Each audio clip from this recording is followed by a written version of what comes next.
Let's turn to the topic of abortion. We all know that the U.S. Supreme Court repealed or overturned, I should say, Roe versus Wade, and that has created great uncertainty and upheaval in this country regarding the availability of abortion. We've got a question from one of our viewers, and this is from Mo in Bangor, which simply says, what will you do to codify abortion rights in Congress? Jared Golden? Well, I'm a co-sponsor of legislation that would codify Roe v. Wade and put it into federal law. And that's the best way to overturn what the Supreme Court did when they overturned those protections. My voting record makes clear that I am 100% pro-choice. That's my voting record speaks pretty plainly. But I think that we know what we have to do at the federal level. And Austin is pro-life. His voting record in the State House has made clear that he's in favor of restrictions on reproductive health freedom for women and their right to choose an abortion. And he doesn't think it's a particularly important issue. We debated Thursday night. He ended that discussion by saying, let's move on to talk about the issues that matter. For over 50% of voters in this state who are women, I think this is a very important issue. Austin Theriault, same question. What would you do or not do to codify abortion rights if you were a member of Congress?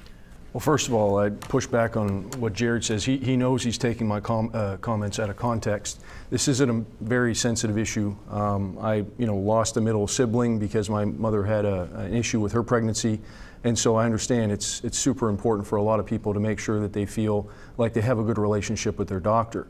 I am pro-life, as Jared mentioned, but I'm not in favor of federal legislation or a federal ban. I would not support that. This has been talked about before in the general election. What I was referring to is that there are issues where we do agree more on. And because this is now going to the states and it's going to voters to decide this issue, that's where it belongs. You say you're pro-life. The tradition has been for members of Congress who are pro-life to support laws that limit abortion. But you want to stay away from it, leave it in the hands of the voters? Why is that your approach? Because that's what the voters are deciding around the country right now, Rob. This is not a one-size-fits-all issue as much as the media and as much as some politicians like to make it. This is a complicated issue. And at the end of the day, America will see its way through this. We'll see its way through this moment of division in our history and hopefully coalesce and discuss issues that the voters find is important to them.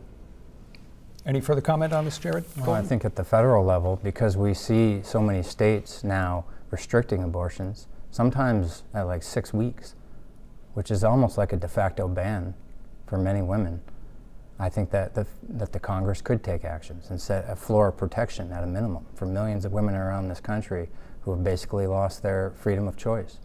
And so I do think that there's a role at the federal level to at least say, you got to have some level of protection. And I've asked Austin before if he would at least support that floor of protection. Like, would it be 15 weeks, 12 weeks, whatever it would be?